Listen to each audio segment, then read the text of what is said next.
Mweene kivila wa nzama ya mbunge ya budget ulani Muyumbe wa Kiharu Ndindi Nyoro niwaweta ukwati wanthi nuendeeye kwaila ungu usumbi wa oyu kuisyaaniwa na vala mawithiile moosa utongoi mbee wa mwaka umwe muvitu.Ndindi Nyoro eweta nthini wa mwaka muvitu wa silikali ukwati wanthi nuenanie kwa kilungu cha 5 ndono nyanya yulua yana wanakuvikia kusinda nthi nene ta China unanio wa maundu masio mokite kukonia mivango ya silikali ya kuthesya ngalama ya mikalile vamwe na kuikithia ene nthi mena mbesa mivukonio. Mwaka nukuelesya. Thank you very much.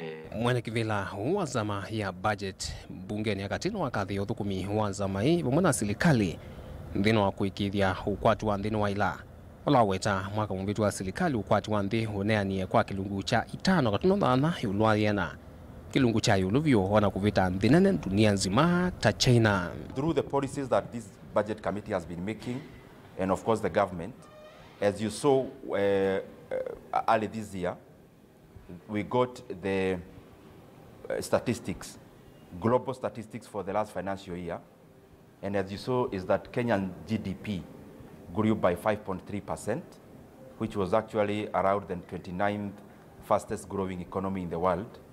And as you saw, our country Kenya, last year, 2023, actually grew faster than China.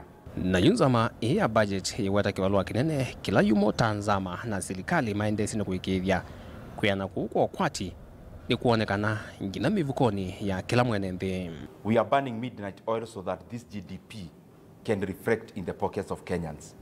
And that is usually done through the allocation of monies to areas that are labor intensive and to welfare development. Katwa mivango ya vatila silikali Yiendeeye kuthinikia ni vamwe na kuikithia mbesa syose ni kwa amwaitu na tumia lama na andikithiwe oyu mena kuwa miaka miongo monza na kwambata isyanenganwa ho undu umwe na kwa ile kisomo cha junior secondary katwa mauthuku miange uthukanyo mavata silikali ni kama ile pesa ya JSS tumeweka pesa ya kutosha na tumehakikisha pia ile pesa imepeanwa katika mashule ili wanafunzi waweze kubaki katika shule. Wale wazee ambao wako na miaka 70 kuelekea juu tutahakikisha ya kwamba wamepata pesa zao kabla sisi kama wabunge ama wafanyikazi wote wa serikali wameweza kupata pesa zao. We do this specifically because we want the monies that we are allocating also delivers equality, but also encompasses as many Kenyans as possible.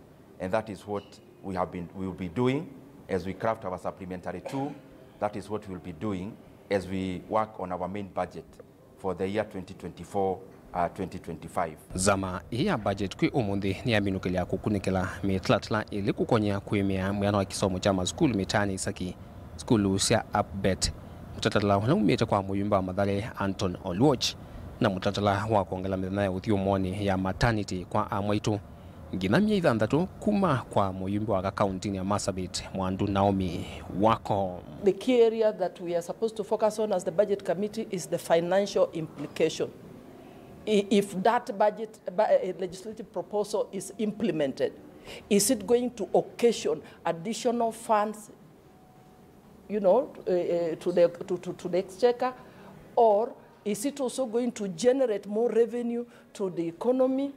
Or so we look at all that and look at the impact to the country in terms of additional resources that may be required in the implementation of that budgetary process. So we are happy with what we have done from yesterday up to today, and we will be giving our recommendations as a committee. Vilengwa mauvo kumava musini wa Ilovi Nita wa Benjamin Mwaka.